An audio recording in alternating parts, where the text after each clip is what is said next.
Selamat pagi semuanya, selamat pagi yang sudah bergabung pada acara kuliah umum virtual tentang probiotik dan gut microbiota. Sebentar ini saya sambil apa ini? Ya, oke. Nah, acara ini diselenggarakan oleh terutama adalah oleh Pusat Unggulan Iptek Perguruan Tinggi Riset dan Aplikasi Probiotik Terpadu untuk Industri UGM ini yang baru saja lolos ya, diloloskan oleh Ristek Dikti. Kemudian bekerja sama dengan Pusat Studi Pangan dan Gizi, dan saya sendiri adalah dosen di Fakultas Teknologi Pertanian. Oke, nah saat ini saya menjadi Ketua Indonesian Society of Lactic Acid Bacteria and Gut Microbiota yang sering disingkat sebagai ISLAB GM. Dina, nanti untuk pendaftaran anggotanya bisa di-share ya. Dan saat ini pula sudah 3 tahun ini menjabat sebagai Chairperson of AFSLAB, ya, ASEAN Federation of Lactic Acid Bacteria. Ya. Ini adalah alamat PUI-PT dan kemudian web kami, ya, Instagram juga ada, dan ada nomor WA untuk kontak. Ya, oke. Nah, kegiatan ini memang kami selenggarakan dalam rangka untuk meningkatkan pemahaman tentang probiotik dan gut microbiota. Ya, sehingga kami bekerja sama dengan PSPG dan kemudian dengan Asosiasi Bakteri Asam Laktat. Ya, sebentar.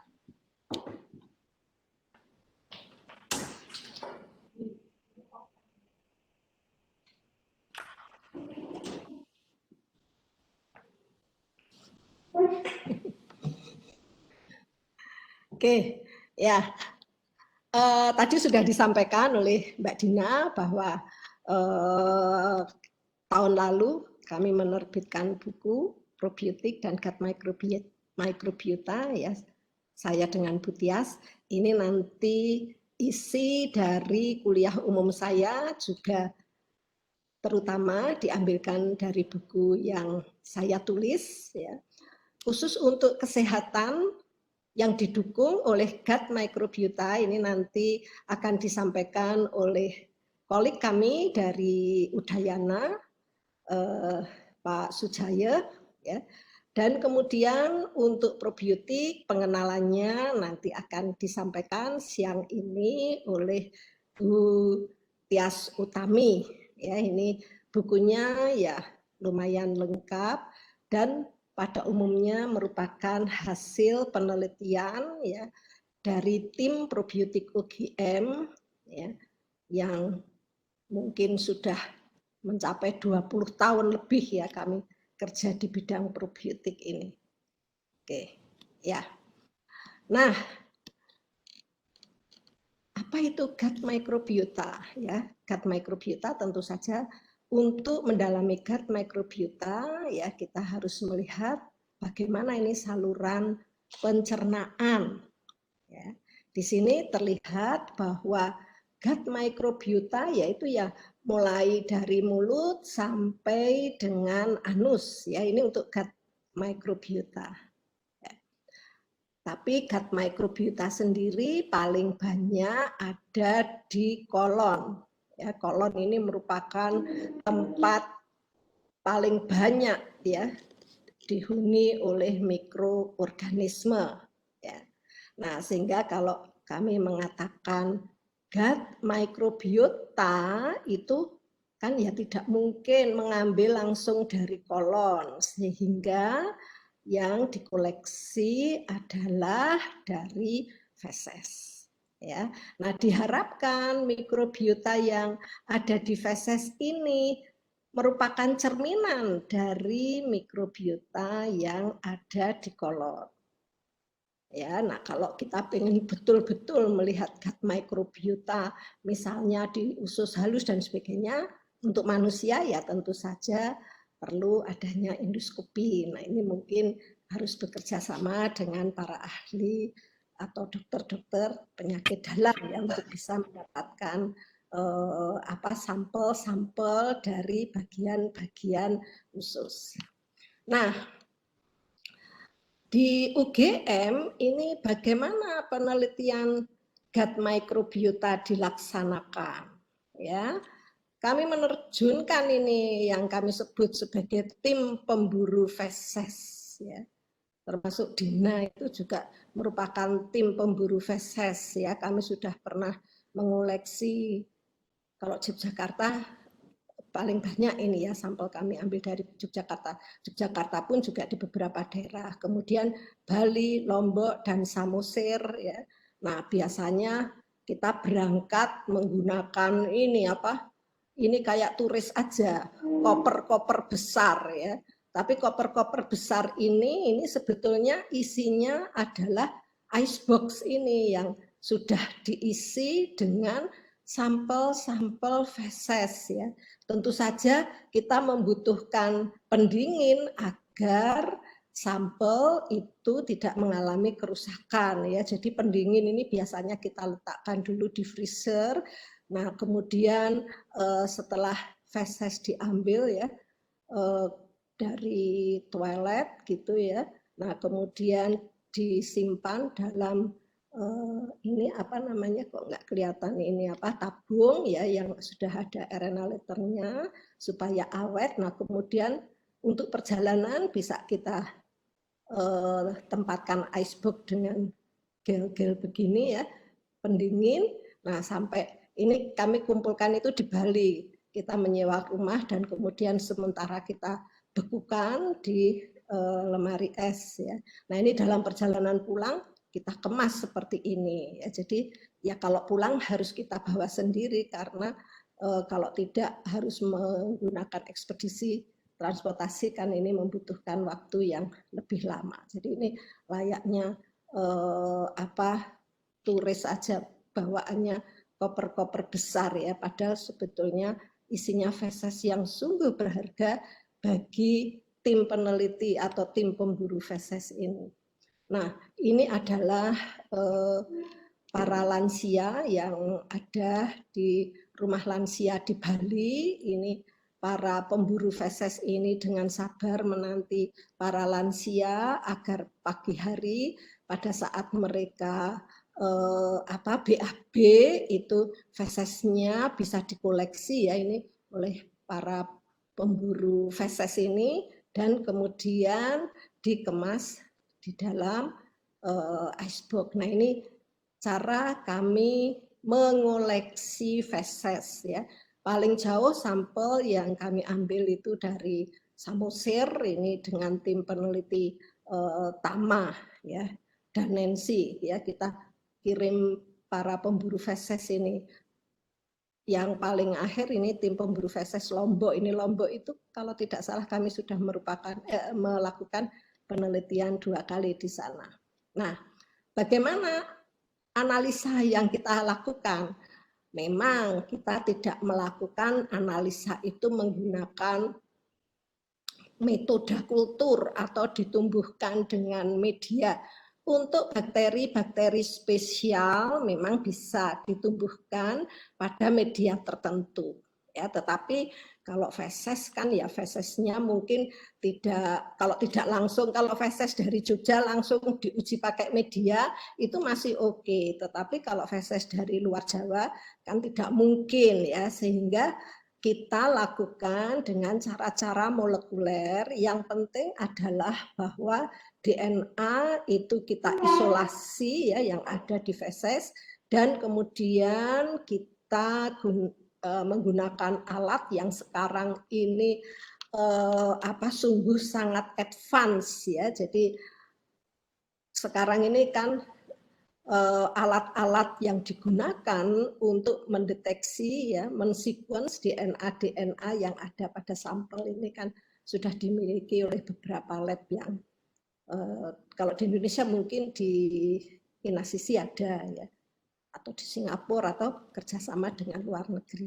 Nah, kemudian DNA yang tadi sudah diekstrak ini kalau yang kami lakukan itu bekerja sama dengan Universitas Kyushu di Jepang ya yang mempunyai alat MySeq. Nah, kemudian DNA ini dilakukan sequencing ya. Jadi fungsi dari mesin ini adalah untuk mengamplifikasi deretan-deretan tertentu DNA yang sudah diketahui levelnya, film, genus atau spesies, dan berdasarkan ya jumlah fragmen-fragmen yang muncul ya itu dihitung.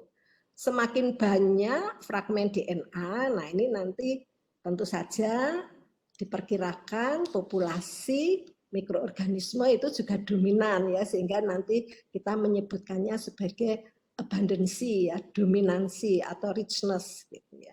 Nah, data berupa sequence DNA ini diproses dengan beberapa program, ada yang online tetapi juga ada yang sistem coding. Ini ada LabC, ada users, ada Kimi ya. Nah, ini adalah salah satu foto. Ini saya senang sekali dengan foto ini mahasiswa nampak bahagia ya, terutama ini Mbak Dina ini. Ya ini karena apa? Karena setelah kita mempunyai data dan kemudian data itu dimasukkan ya, data sequence yang ada itu dimasukkan dengan program online, ternyata kita akhirnya bisa menemukan ya ini gambar mengenai populasi mikrobia yang ada pada sampel kami ya. Kami mengadakan workshop ini di bawah bimbingan ya mahasiswa dari Kyushu University, Mr. Fu dengan dipimpin oleh tim kami oleh Tama. Nah, memang ini semua kan mengerjakan secara online dan akhirnya masing-masing mendapatkan hasil yang mirip ya sehingga boleh dikatakan kami sukses dalam melakukan analisis gut microbiota. Kalau tidak salah pada waktu itu adalah sampelnya pada individu obes ya. Kami sudah mempunyai data untuk sampel individu yang konstipasi dan saat ini Rafli sedang mengerjakan anak-anak stunting dan Bu Nini ini mengerjakan untuk diabetes sehingga semoga ini penelitian gut microbiota kami ini juga terus berlanjut sehingga kita bisa memiliki data ya bank data untuk gut microbiota orang-orang Indonesia. Nah, kalau ada pertanyaan sebetulnya siapa yang pertama kali mempelajari mikroorganisme usus ya. Kita ingat ya, beliau adalah Theodor Escherich yang namanya kemudian digunakan untuk memberi nama ya, Escherichia coli. Escherichia coli itu satu genus dan juga hanya satu spesies. Nah, waktu itu beliau berpikir ya, karena banyaknya kasus diare ya, apakah bakteri merupakan penyebab diare pada bayi yang saat itu merupakan kasus yang sering terjadi ya. Ini saya ambil dari dari Wikipedia ya, sejarah beliau ya. Nah, terus kemudian apa yang dilakukan oleh Pak Escherich ini? Hanya menggoreskan feses saja. Jadi sebetulnya feses itu memang bisa digunakan untuk mencerminkan gut microbiota. Ini bukan preparatnya Pak Escherich ya, ini saya juga ambil dari Google aja. Nah, kemudian ternyata beliau mendapatkan bakteri yang dominan yang kemudian disebut sebagai Escherichia coli. Ya, beliau ini hidup sampai diperkirakan ya pada akhir-akhir ini awal-awal 1900 ya, ini beliau meninggal di 1911 ya, jadi mungkin 18 akhir gitu ya beliau menemukan ini.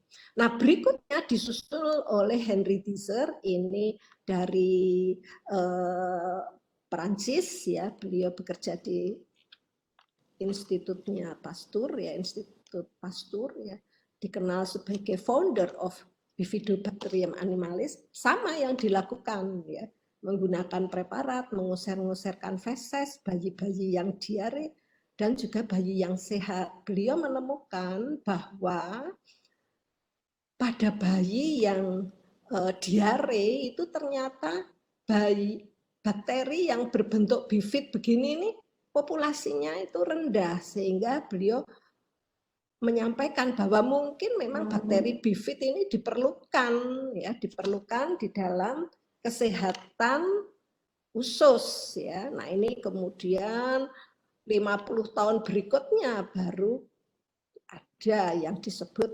probiotik gitu ya. Nah, ini nanti akan disampaikan oleh Bu Tias.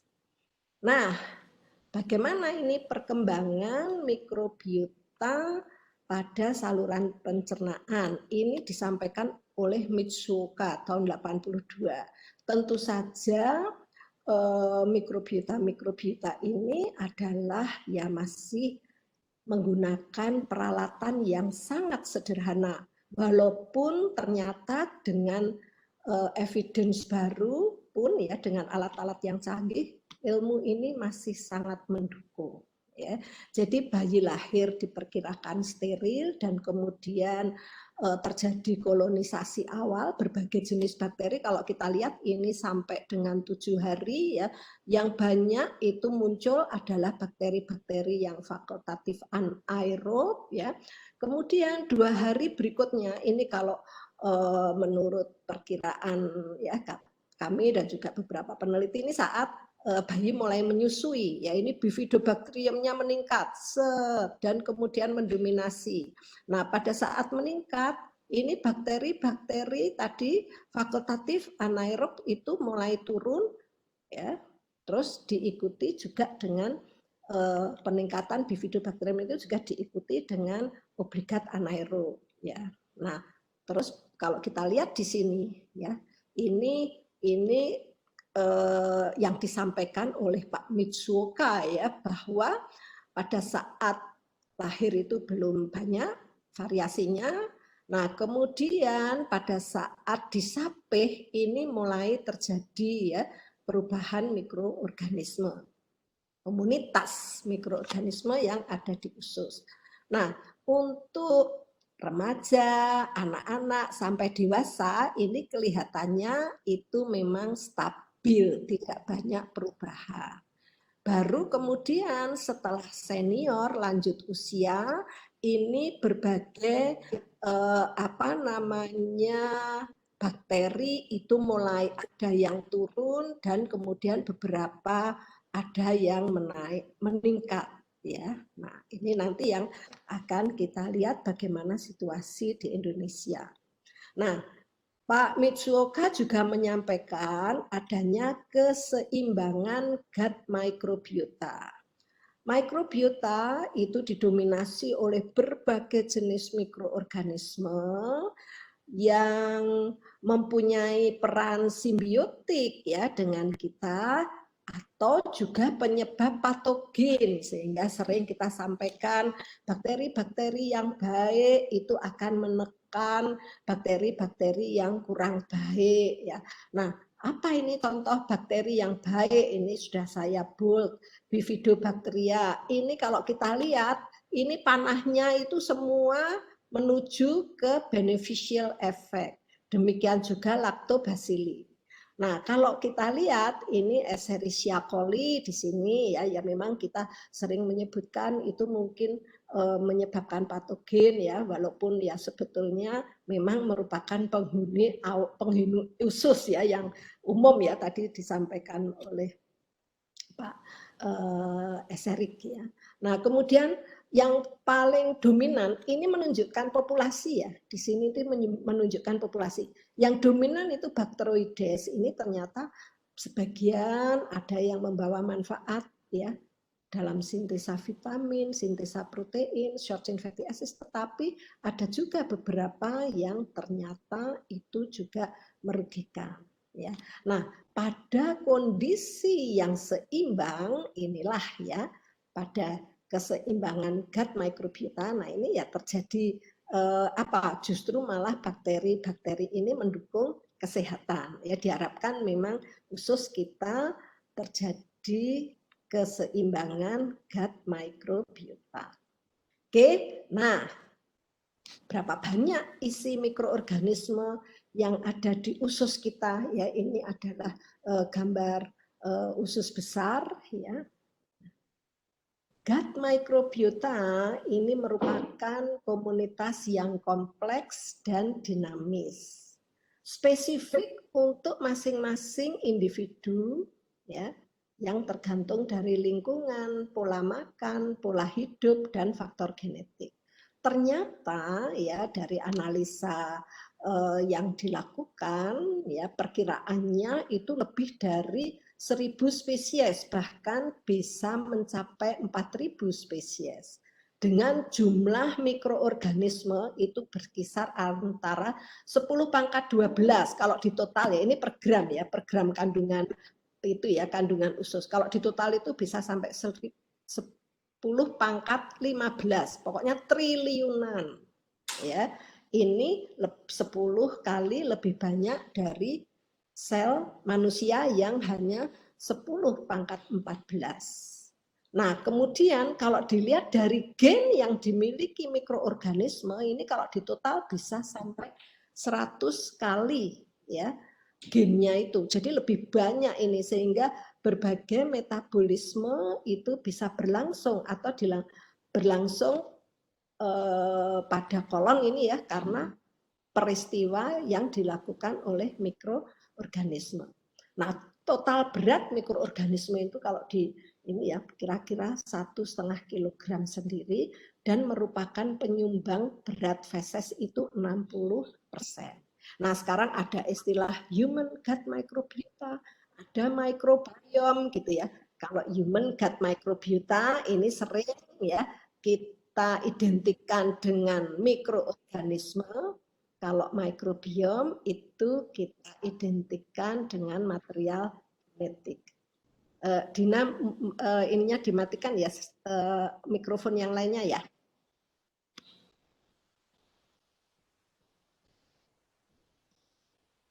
Oke, nah kemudian di tahun 2007, ya, sebentar, di tahun 2010 itu muncul itu yang disebut konsep superorganisme. Ya, apa itu superorganisme? Ternyata kita ini memang tidak hidup sendiri. Di dalam tubuh kita itu banyak sekali makhluk-makhluk hidup yang jumlahnya lebih besar dari kita dan kita bekerja sama agar tubuh tetap sehat. Jadi kita sebagai individu manusia itu hidup bersama dengan triliunan mikroorganisme ya yang ada di tubuh kita. Tapi karena mikroorganisme itu paling banyak ada di gut ya sehingga kita banyak mempelajari gut microbiota. Padahal mikroorganisme itu tidak hanya di gut, baik di kulit maupun di paru-paru. Ya, mohon yang lainnya mematikan mic ya supaya suaranya tidak terganggu. Nah, kemudian dengan didukung peralatan yang modern ini berbagai peneliti itu mulai bergabung. Kalau di Eropa itu mempelajari metagenomic human intestinal tract ya, ini mulai 2008 untuk mempelajari gut microbiota orang-orang Eropa. Kemudian di Amerika ini juga menyebutkan Human Microbiome Project. Ya, ini juga dimulai di 2008 ya, muncullah kemudian konsep superorganism. Ini yang publikasinya muncul ini oleh kok saya kok tidak menulis ini apa tumbah kelihatannya penulisnya. Kemudian masih bersuara ya. Di ASEAN itu kita juga ada ASEAN Microbiome Project ya, AMP ya, ini dimulai 2009 ya. Jadi para peneliti yang tergabung di Asian Federation for Lactic Acid Bacteria ini mulai dengan penelitian ya ASEAN Microbiome Project dan sudah ada beberapa publikasi. Ya, nanti akan kita lihat publikasi-publikasi yang kita miliki. Nah, ini adalah publikasi pertama kita. Penelitian itu memang tidak serta-merta terus kemudian selesai dipublikasikan. Ini pekerjaan yang dimulai tahun 2000 berapa tadi ya, kita mulai di lapangan itu 2011, itu baru bisa dipublikasi, di receive ini ya 2015 ya. Oke, judul publikasi pertama kita itu adalah Diversity in Gut Bacterial Community of School Age Children in Asia. Penelitian ini dipimpin oleh Yuan Kun Lee, ini dari NUS Singapura, ya. Kemudian beberapa negara yang terlibat ya, Cina, Indonesia, Jepang, Malaysia, Taiwan, dan Thailand. Menarik ini ya. Kami dipimpin oleh peneliti dari Singapura, tetapi kesulitan ambil sampel dari Singapura. Ya. Nah, kemudian, nah ini cara kami melakukan penelitian ya supaya nanti mendapatkan data yang sama ya. Kami melakukan workshop di NUS Singapura ya, ini tahun 2011. Workshop tidak dilakukan sekali tapi beberapa kali agar kami juga mempunyai teknik yang sama, memiliki pengetahuan yang sama ya, sehingga penelitian ini dapat dilaksanakan di masing-masing site dengan baik. Ya, ini Prof. Lee ya, dan kemudian ini Watanabe ya, yang dari Jepang. Terus mana lagi ini Pak Sujaya ya dari Udayana yang akan menyampaikan kuliahnya 2 minggu yang akan datang, dan ini beberapa teknisi dari UGM. Nah, ini adalah tempat-tempat kita mengambil sampel ya. Kita mengambil sampel anak-anak umur 8-9 tahun ya, 30 anak-anak masing-masing kota ya, dari 10 kota dan dari 10 kota dalam 5 negara ya. Nah, di Indonesia kita mengambil Yogyakarta dan Bali ya, karena Yogyakarta ini kan bukan kota besar ya. Ini memang hasilnya juga menarik ini. Kalau Thailand, teman-teman Thailand itu mengumpulkan sampel dari Bangkok dan Khon ya, dan ini ada yang dari Cina, kemudian diambil juga dari Tokyo dan Fukuoka, serta Taipei dan Taichung, ini dari Taiwan ya. Jadi ada 10 site ya. Nah, kemudian ini ada di publikasi ya, memang menarik ini ya, menarik sekali karena ternyata ya Khon, Yogyakarta, Bali itu dominasinya itu Prevotella. Ini memang menarik. Mari kita lihat data yang lebih detailnya. Sebentar. Data lebih detailnya. Nah, ini ya. Ini kalau kita lihat ya, Taiwan, kemudian Cina dan Jepang ini dominasinya adalah warna hijau. Ini adalah Bifidobacterium ya. Nah, kalau yang biru muda ini jumlahnya mungkin hampir sama lah. Tetapi ini ada yang spesial, ini sampai dilingkari hijau ini ya. Ini karena apa? Karena Bifidobacteriumnya itu dominan ya. Nah, sedang ya dan juga Khon, nah ini oranyenya ya yang sangat dominan. Bahkan di Jepang itu oranyenya itu hanya sedikit sekali ya. Ini memang betul-betul perbedaan yang nyata ya. Ini publikasi kami ini memang betul-betul menguak bahwa walaupun kita sama-sama negara Asia, tetapi Didasarkan pada gut microbiota, kita mempunyai 2 enterotype yang betul-betul berbeda. Sehingga kita membagi menjadi 2, ini kalau untuk Jepang, Cina, dan Taiwan itu memiliki enterotype Bifidobacterium bacteroides dan Bifidobacterium enterotype, sedang untuk Konken Indonesia ini adalah Prevotella enterotype. Nah, untuk Bangkok ini memang kalau dilihat dari pola makannya ini memang sangat beda dengan Konken ya, sehingga muncul juga ini Bangkok ini memang menarik karena kota besar, pola makannya itu sudah menjurus ke pola makan kota besar ya, sehingga agak tidak masuk ke sana, tidak masuk ke sini begitu ya. Nah, sehingga ini ya, jadi ini tadi untuk menentukan enterotype ya, tipe enterik, tipe mikroorganisme yang ada di usus ini ya, kita bagi menjadi 2 ini para peneliti bersepakat ini dibagi menjadi 2. Kalau di Nature itu memang ada kecuali Prevotella dan Bacteroides ini ada Rhinococcus ya, tapi ternyata di Indonesia di Asia Rhinococcus itu sama ya populasinya, sehingga kita gunakan sebagai signature. Nah, yang kita gunakan di sini adalah Prevotella. Mari kita lihat ini ya, Konken hijaunya sangat dominan, Yogyakarta dan Bali. Nah, kemudian berikutnya adalah jumlah Bacteroides dan Bifidobacterium ini yang diberi warna kuning, sehingga disimpulkan di Asia itu ada 2 enterotype ya. Yang pertama adalah Bacteroides dan Bifidobacterium enterotype, dan berikutnya ini yang tadi dari Cina, kemudian Taiwan dan Jepang. Nah, kemudian di Indonesia dan sebagian Thailand itu enterotype-nya adalah Prevotella.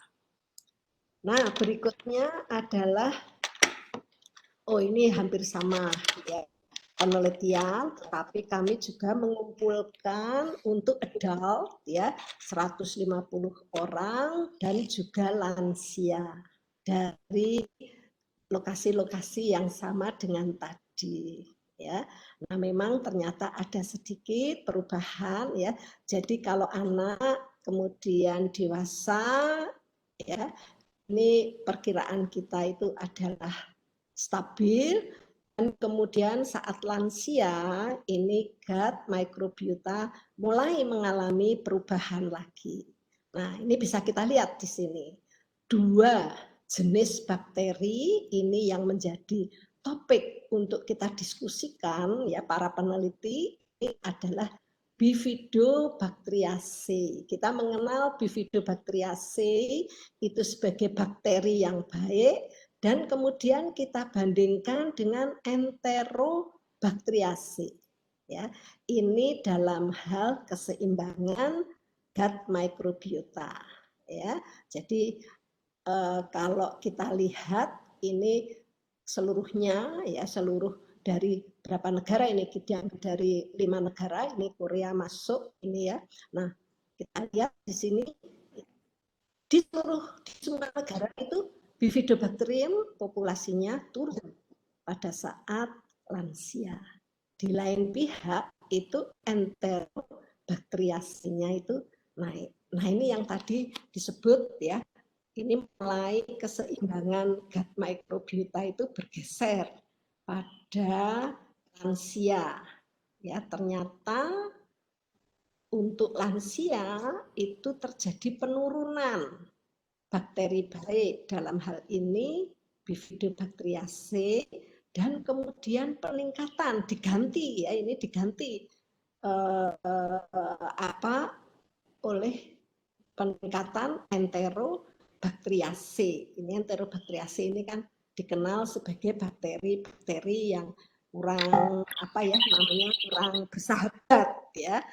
Nah, ini yang sehingga ini perlu menjadi perhatian kita. Nah, ini juga yang menarik lagi. Ini Indonesia ini kan warnanya ungu di sini ya. Ini ternyata Indonesia ini juga dilihat Bifidobacterianya itu jauh lebih rendah dibanding negara-negara yang lain ya. Nah, enterobakteriasenya di sini juga paling tinggi dibanding negara-negara yang lain. Ya, ini kesimpulannya itu seperti itu. Nah, kami sendiri juga sudah mempelajari gut microbiota profil ya untuk orang-orang Indonesia sehat ya. Dana kami peroleh dari Yakult Honsa Jepang ya. Ini sudah ada publikasinya di tahun 2019 ya. Ada 24 jenis bakteri maupun grup bakteri yang kita pelajari menggunakan PCR yang difasilitasi oleh lab di Yakult ya Jepang ya menggunakan YIVScan ya sehingga kita bisa langsung menjelaskan berapa jumlah untuk masing-masing jenis bakteri yang menjadi interest kita ya. Nah, ini ada gambaran untuk lebih detail kita melihat ya memang ada sedikitlah perubahan sana sini ya. Ini antara anak muda dan tua dan kemudian berikutnya kalau kita lihat adalah untuk subjek dari Yogyakarta dan Bali ya memang kelihatannya itu ada sedikit perbedaan walaupun nanti kalau dilihat dari publikasinya tidak terlalu banyak ya kelompok-kelompok bakteri ini yang berbeda ya dari 4 kelompok tadi responden yang kami pelajari. Namun yang menarik di sini ini juga mendukung dengan penelitian-penelitian sebelumnya bahwa ya baik dari Jogja maupun dari Bali, baik anak pemuda maupun lansia itu Prevotella dominan ya. Artinya apa? Bahwa tadi dari publikasi pertama kita ya, anak-anak maupun pemuda maupun lansia itu memiliki Prevotella enterotype. Ya, karena paling dominan dibandingkan dengan Bacteroides dan Bifidobacterium. Nah, ini juga mendukung penelitian sebelumnya bahwa bakteri baik Bifidobacterium baik itu di Yogyakarta maupun di Bali itu setelah ini ya lanjut usia itu turun. Ya, di lain pihak Enterobacteriaceae itu meningkat ya pada saat atau pada lansia. Nah, berbagai short chain fatty acid ini juga kami pelajari ya. Ini yang di Indonesia ini didominasi ya ada asetat, ada propionat, butirat, kemudian format ya dan isobutirat. Ya, ini data-data kami miliki bekerja sama dengan Prodia. Nah, ini juga menarik. Ini akan kami lanjutkan dengan presentasi berikutnya terkait dengan probiotik ya. Ternyata di Indonesia itu Lactobacillus plantarum ya itu ditemukan ya rate of detection-nya. Jadi kalau kita mempelajari feses orang Indonesia itu ini ya Yogyakarta anak-anak muda itu Lactobacillus plantarumnya semua ditemukan. Kalau yang lanjut usia Yogyakarta itu hanya 85%. Tetapi kalau dilihat di sini memang kalau didasarkan pada rate detection itu plantarum itu paling tinggi. Artinya apa? Bahwa feses Indonesia atau gut microbiota orang Indonesia itu didominasi ya oleh plantarum. Walaupun mungkin jumlahnya tidak maksimal ya, tidak paling banyak, tetapi ini deteksinya atau menunjukkan ya keberadaan di setiap individu ya. Jadi orang Indonesia itu banyak yang memiliki, hampir semua memiliki Lactobacillus plantarum. Ini nanti plantarum menjadi target atau idola kami di dalam penelitian probiotik yang kami miliki. Kami mempunyai probiotik dulu plantarum ya, baru kemudian kami memiliki data mengenai gut microbiota ini. Ternyata klop. Ya. Nah, berikutnya adalah kapan ini mikroorganisme itu mulai menghuni intestin kita. Ya memang kalau di dalam kandungan itu diperkirakan itu masih steril. Ya. pada saat oek ini ya, ini mulai ini muncul ini gut microbiota masuk ke tubuh bayi. Nah, memang dari publikasi 2007 ditemukan breast milk ini mengandung Bifidobacterium sebagai bakteri yang baik pada bayi. Nah, tapi dari mana bakteri ini ya? Ternyata memang ya ada di ini di susu kelenjar susu ibu itu. Nah, dari mana asalnya di bakteri Bifidobacterium bakteri baik itu ada di kelenjar susu ibu. Nah, ini berasal dari ya bisa saja kulit si ibu ya, dan kemudian juga mikrobiota ibu dan sebagainya ya. Nah, mari kita lihat lagi ya. Jadi ini ya pada saat susu ini kan istilahnya itu jaringan kelenjar susu ya. Ini kan sudah ada air susunya di sini. Nah, ternyata ini air susu ini terkontaminasi, bukan terkontaminasi, bakteri yang dari luar itu masuk di sini ya, berbagai jenis, tapi terjadi seleksi kompetisi nutrisi. Nah, karena air susu ibu itu membawa makanan yang spesifik ya, oligosakarida yang spesifik untuk Bifidobacterium ya, maka Bifidobacterium ini mendominasi ya, mendominasi air susu ibu ya. Ini tumbuh sejak kapan ya? Tumbuh sejak air susu itu ada di kelenjar susu si ibu yang kemudian nanti ini tadi disedot oleh bayi. Nah, kemudian Bifidobacterium ini menjadi dominan ya, merupakan bakteri dominan pada gut microbiota si bayi. Nah, kiraannya tuh seperti itu. Jadi Bifidobacterium itu muncul dari mana ya? Mungkin dari ini kulit tangan ibu dan sebagainya kan. Tubuh ibu tidak mungkin steril ya. Jadi, nah disitulah ya selama ada di jaringan atau di kelenjar susu inilah terjadi pertumbuhan bakteri. Kira-kira demikian ya. Ini saya mendapat penjelasan ini dari presentasinya Sepo Salminen ini ya. Pada saat kita menyelenggarakan seminar di Yogyakarta ini menjelaskan seperti itu. Karena dulu kita berpikir Bifidobacterium itu dari mana? Apakah dari gut kemudian menyeberang ke jaringan ini ke susu? Ternyata tidak demikian ya, karena ya ternyata dari luar juga ini bakteri itu asalnya. Berikutnya, nah ini ya, jadi berbagai faktor ini mempengaruhi mikrobiota pada anak-anak ya, bisa faktor orang tua, cara dilahirkan ya normal, bedah sesar ini diperkirakan ini bedah sesar ini establishment gut microbiota pada bayi itu agak terlambat seperti itu ya. Juga mikrobiota yang ada di rumah sakit termasuk perawat, dokter dan sebagainya ya. Tapi yang ternyata yang berperanan penting itu adalah ASI. Ya, kenapa demikian? Ya, ini publikasi yang diterbitkan ya, kami terbitkan ini paling baru 2020 ya. Ini kami mengambil sampel bayi ya bersama ibunya ya, dan juga feses ibu ya, ASI, dan kemudian kita pelajari ya, apa hasilnya ya.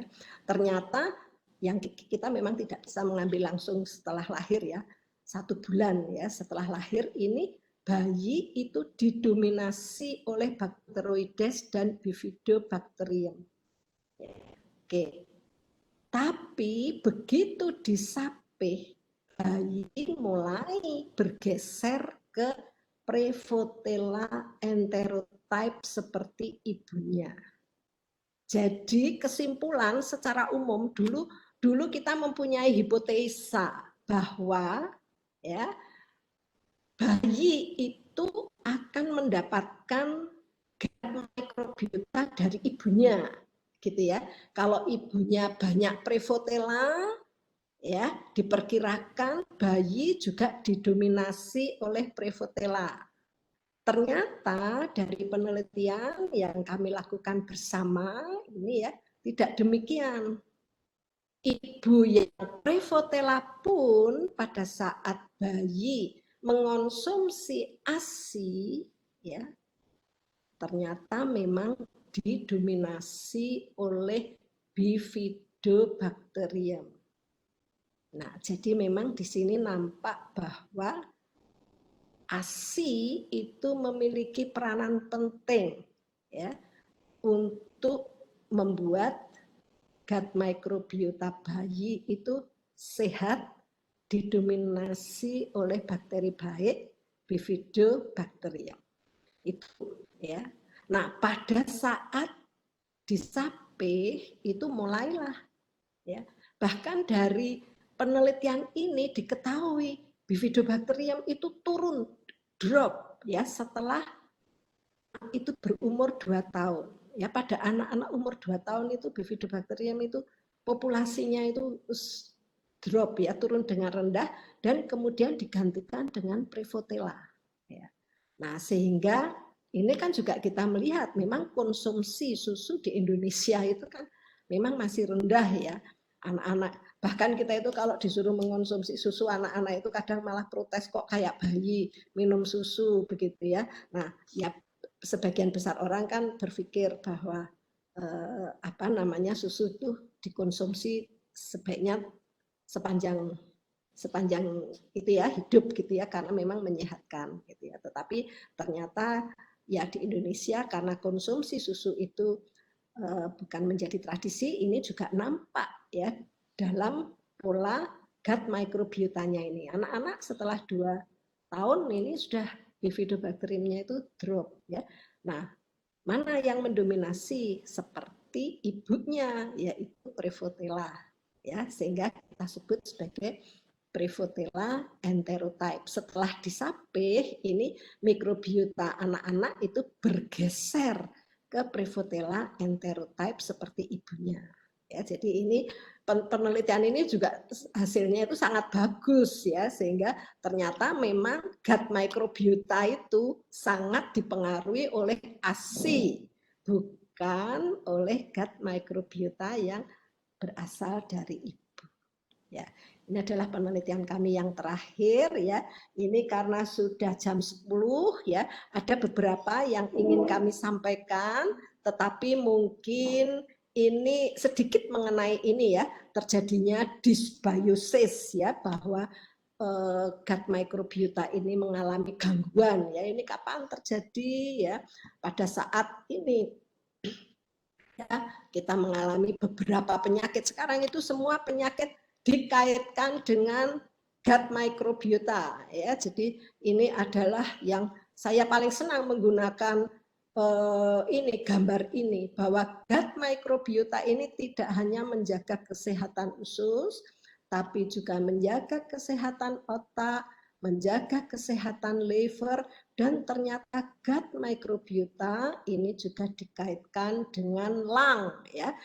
Kita sudah menyelenggarakan webinar gut lung axis itu 2 kali beberapa bulan yang lalu karena ternyata memang kesehatan gut microbiota ini berdampak langsung juga pada kesehatan lung ya. Saya kira demikian. Ini beberapa foto pada saat kita menyelenggarakan Indonesian Society for Lactic Acid Bacteria Conference ya. Ini tahun 2009, ini yang kedua, dan kemudian ini foto-foto yang ketiga, keempat, dan kelima. Ini Pak Salminen yang tadi presentasinya itu saya ambil.